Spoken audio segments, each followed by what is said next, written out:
August on the Flint Hills of eastern Kansas comes in tall and gold and humming with heat. The bluestem grass shoulder high, and the cattle moving slow across pastures that have looked the same for 100 years. And the afternoon Sergeant First Class Dom Vega turned off the highway south of Cottonwood Falls.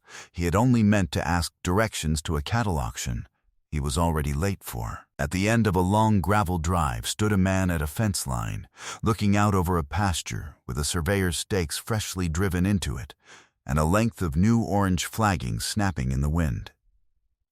In the truck bed, Bishop stood up out of the heat-flat doze he'd been in for an hour and fixed on the man at the fence and would not look away.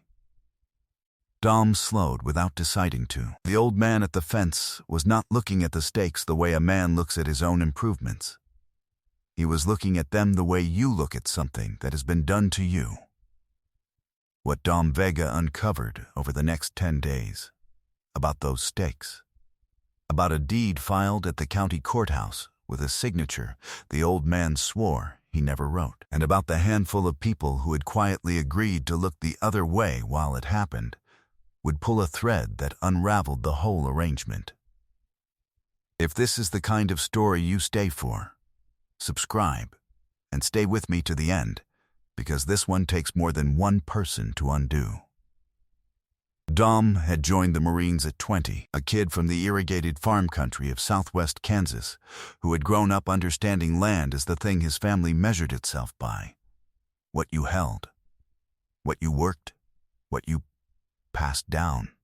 He served 15 years, infantry, and then a long run in a unit that specialized in seeing the pattern other people missed, the small wrong detail that meant the whole picture was a lie. He came home to Kansas in 2022 with a retirement, a left knee full of hardware, and the habit, which never left him, of noticing the thing that didn't fit. He bought and brokered cattle now, drove the sale barns across the eastern half of the state, and brought Bishop with him everywhere, because Bishop was a better judge of people than most people were. He called his father on Sundays. His father still farmed the same ground Dom's grandfather had broken, and the knowledge that the land was still there, still theirs, was a quiet floor under Dom's life that he had never had to think about until he met a man who'd had that floor pulled out from under him.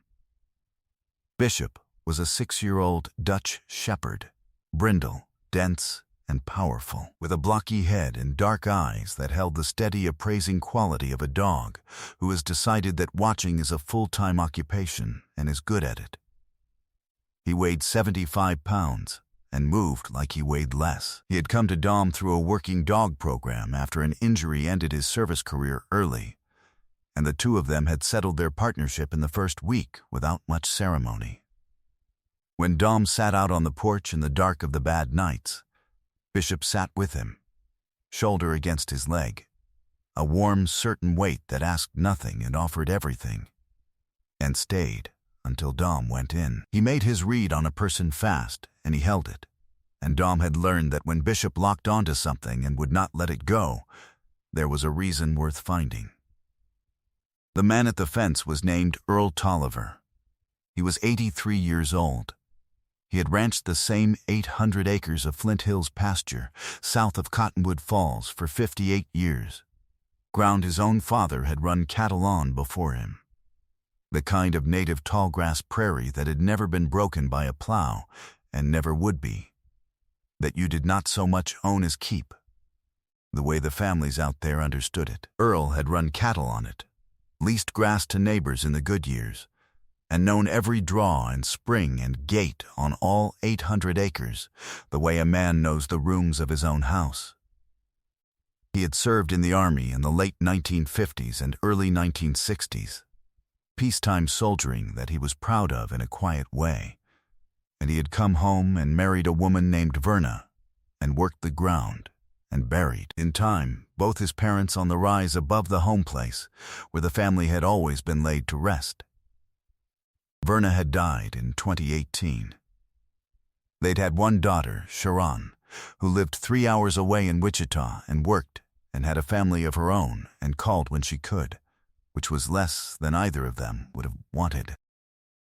After Verna died, Earl had kept on alone, slower each year, leasing more of the grass and running fewer of his own cattle. And the running of the business end of things, the leases, the taxes, the bank, had gotten ahead of him in the way it does. A man named Royce Dell, who ran a land and cattle company out of Emporia and leased a good deal of grass across the county, had been helpful.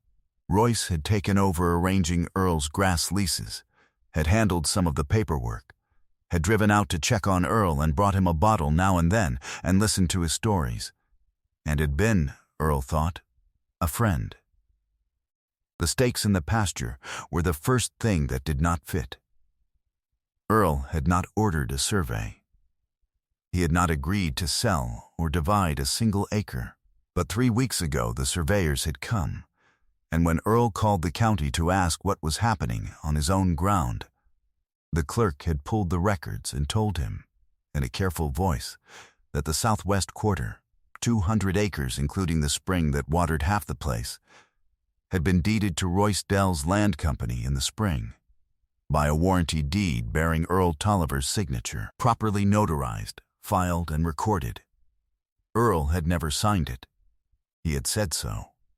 He had said so to the clerk, who was sympathetic and could do nothing, the record being the record. He had said so to Royce Dell, who had been kind and patient, and had told Earl that he must be misremembering, that they had discussed this last spring, that Earl had signed the papers at the kitchen table with the notary right there, and that he understood it was hard, at Earl's age, to keep track. Earl had begun to doubt his own memory, which was the thing they were counting on, because a man of 83 who is told often enough that he forgot will begin to wonder whether he did. The reason Earl had not raised more hell, had not hired a lawyer, had not called his daughter in a panic, was the same reason that had kept a dozen men like him quiet across that county over the years: pride, and the bone-deep dread of being treated as a man who can no longer be trusted with his own affairs. He would rather lose the southwest quarter than be declared incapable of having kept it. So he stood at the fence and looked at the orange flagging and said nothing to anyone, and let it be done to him. Because the only thing worse than losing the land was admitting out loud that he could not stop it. Dom pulled up at the end of the drive and got out, and Bishop dropped down out of the truck bed and walked to the fence and sat down beside Earl Tolliver as if he'd been doing it for years, and looked out at the stakes the same direction the old man was looking. Earl glanced down at the dog and then at Dom. "Help you?" he said, in the flat way of a man braced for one more stranger wanting something. "Looking for the bazaar sale barn," Dom said. "Reckon I missed the turn." He looked past Earl at the survey stakes, the new flagging, the spring catching light down in the draw. "Somebody buying off you?" Earl's jaw worked. "Somebody already did," he said. "Says I sold it." He looked back at the pasture.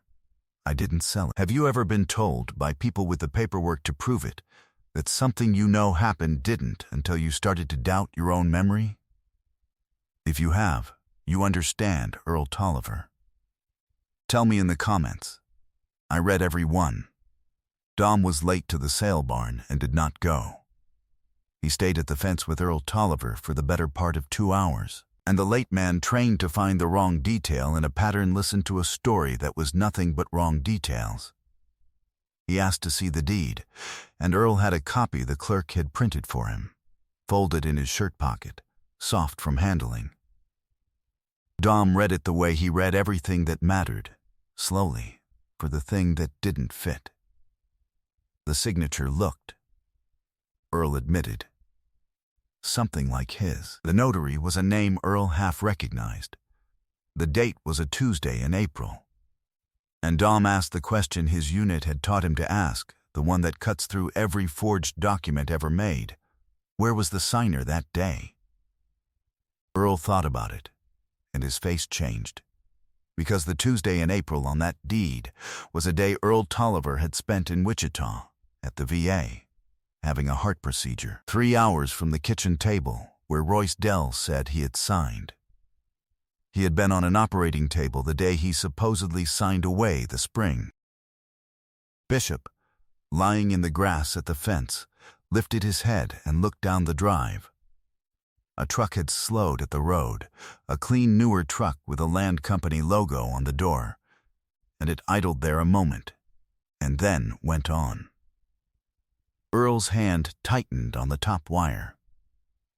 He didn't say anything, but Dom saw it, and Bishop did not lie back down until the truck was gone. And Dom understood that whatever was happening, it was still happening, and the man who had set the stakes was keeping an eye on the man he had taken them from. What cracked Earl's reserve over the next days was not a question. It was Dom, sitting on Earl's porch one evening, talking about his own grandfather and the ground his family still held, and saying that the worst thing he could imagine was that ground being taken, and his being too far away, or too late to stop it. And Earl, quiet a long while, said that Verna was buried on the rise above the home place, with his mother and his father on the southwest quarter. That the family cemetery, the spring 58 years of his life, and the bones of the people he had loved were all on the 200 acres a forged signature had handed to Royce Dell. He said that if Royce had wanted to buy grass, Earl would have leased it to him till the end of time. But Royce hadn't wanted to lease it. He'd wanted the spring, which made the quarter worth 3 times the rest. And he'd wanted it without Earl able to say no, and the only piece of ground in the world that Earl Tolliver could not bear to lose was the piece they had taken. Dom thought about a corporal from his second deployment, a Kansas kid named Tip Hargrove from Coffeyville, whose family had lost their farm to a bank in a bad year while Tip was overseas, and who had come home to a place that wasn't there anymore and had never quite found his feet again, and had died too young in a way the paperwork called an accident. Dom had not been able to do anything for Tip or for Tip's ground. He looked at Earl Tolliver and the rise where Verna was buried and the orange flagging snapping over it, and he decided he was not going to be too late twice. The urgency was a date. Earl mentioned that Royce had told him the survey was the first step, that there'd be some closing paperwork to finalize the boundary the following week, and that the title company in Emporia had it scheduled. Once the boundary adjustment was recorded and a clean title issued and, very likely, the quarter resold or financed against, unwinding it would mean years and money Earl didn't have, and time he might not have either. It was Wednesday. The closing was set for the next Thursday. 8 days. Dom made calls. The first was to a property and elder law attorney in Emporia named Gloria Meade, who heard warranty deed, forged signature, and he was in surgery that day and said the magic words back to him, that a forged deed conveys nothing, that it could be voided regardless of how many times it had been recorded or resold, and that if Earl had hospital records placing him in Wichita on the date of execution, the notarization itself was fraudulent, and the notary was in serious trouble. She said she could file to void the deed and place a lis pendens on the title, a public legal flag that would freeze any sale or financing, and that she needed the hospital records and the deed. She could be ready by Monday. The second call was the one that turned a defense into an exposure. Dom drove to the county courthouse and, with Earl's permission and a small fee, pulled the public record on the deed and the notary.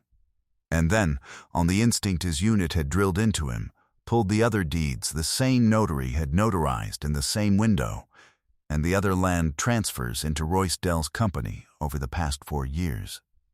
The pattern stood up out of the records like the orange flagging out of the grass. 3 other elderly landowners in 2 counties. The same notary, a woman named Brenda Sapp who did contract work for Royce Dell's company. The same shape every time, a quarter or a half with water or road frontage, deeded to the land company by an owner over 80, notarized by Sapp. recorded clean. Earl Tolliver was not the first. He was the fourth. It was not one man taking 1/4.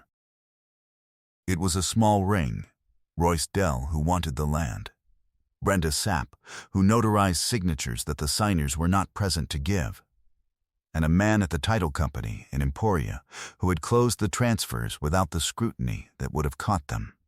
A handful of people who had each done a small, comfortable piece of a thing that added up to the theft of 4 families' ground. Dom took the records to Gloria Meade, and Gloria Meade took them to the Kansas Bureau of Investigation's white-collar unit and to the Secretary of State's office that licensed notaries, and the thing that had been one old man's quiet shame became, very quickly and very quietly, an investigation. Gloria filed to void Earl's deed and recorded the lis pendens on Monday, which froze the Thursday closing in its tracks. And Dom called the other 3 families, the ones from the records, 2 of whom had also forgotten signing, and one of whose son had been fighting it alone for a year and getting nowhere, and asked them whether they'd want to be in a room together. Royce Dell came out to Earl Tolliver's place on Thursday, the day the closing was supposed to have happened, the day he'd learned instead that there was a legal flag on his title and a lawyer's letter in his mail.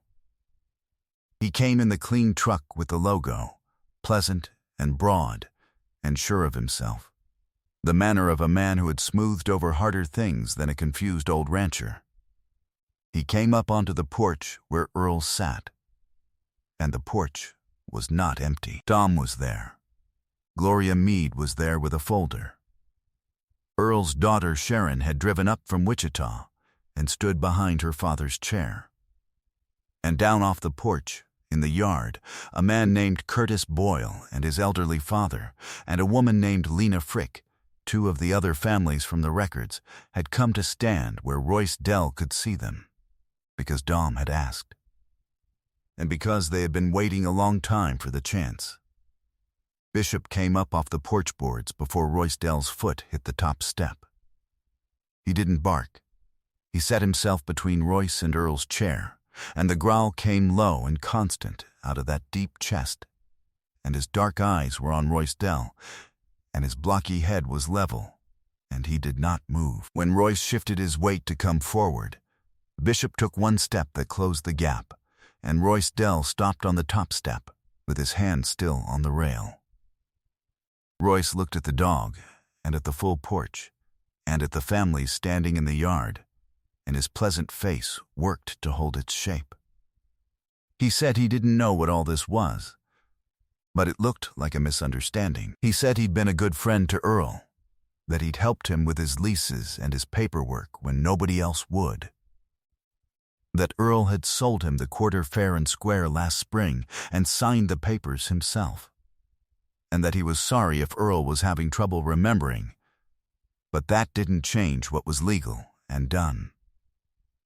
He said the word legal. He said the word done. He said them the way he'd said them to 4 families, the way that had always closed the matter before. The porch was quiet. The wind moved the bluestem out past the yard. Gloria Meade's hand rested on her folder. And then Earl Tolliver said, "I was in surgery that day, Royce," 6 words. From his chair, looking up at the man on his step, in a voice that did not shake. Not confused, not the forgetful old man Royce had been describing to the county and to himself for 5 months. The voice of a man stating a fact he could prove, that froze the date on the deed in the air for everyone to see, because a man on an operating table in Wichita does not sign a warranty deed at his kitchen table 3 hours away, and every person on that porch did the arithmetic at the same instant. Royce Dell's hand came off the rail. His face did the thing a face does when the one fact it never accounted for walks into the room. Dom stood. He spoke quietly, the way he'd learned to in places where the steadiness of a voice mattered more than the size of it. He said there was hospital documentation placing Earl in Wichita on the date the deed was executed. He said the deed was therefore forged, and a forged deed conveyed nothing, no matter how many times it was filed. He said there was a lease pendens on the title as of Monday, and the Thursday closing was frozen. He said the notary who'd certified Earl's signature had certified 3 other signatures the same way for the same buyer, and that the families those signatures belonged to were standing in the yard, and that the Kansas Bureau of Investigation had the records as of Tuesday. He did not accuse Royce Dell of anything. He laid it out one fact at a time and let the facts stand in the yard with the families. Royce Dell looked at the people in the yard. Curtis Boyle's father, 90 years old, looked back at him. Lena Frick looked back at him. None of them said a word. They didn't have to. Royce left. Bishop watched him down the steps, across the yard into the clean truck, and out the long gravel drive, and did not lie back down until the dust had settled at the road. In the weeks that followed, the thing came apart all the way down. The forged deeds were voided one by one, and the 4 families got their ground back, the records corrected, and the titles cleared. Brenda Sapp lost her notary commission and faced charges for the false certifications. The man at the Emporia Title Company who had closed the transfers without looking found that not looking was not the defense he'd hoped it would be.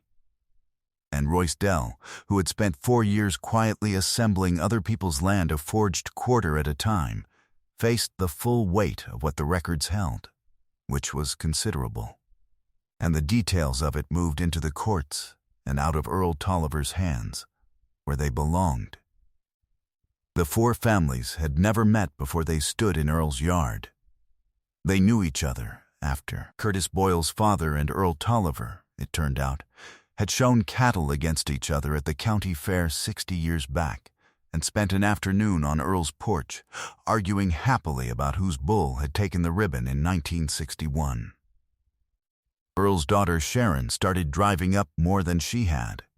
She'd come close to losing her father's land and her mother's grave to a thing she hadn't even known was happening.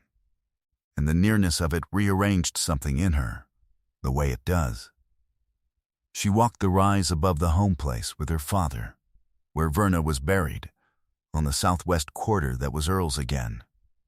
And Earl showed her where the spring came up, and where he'd be laid one day, beside Verna, on ground that would still be theirs.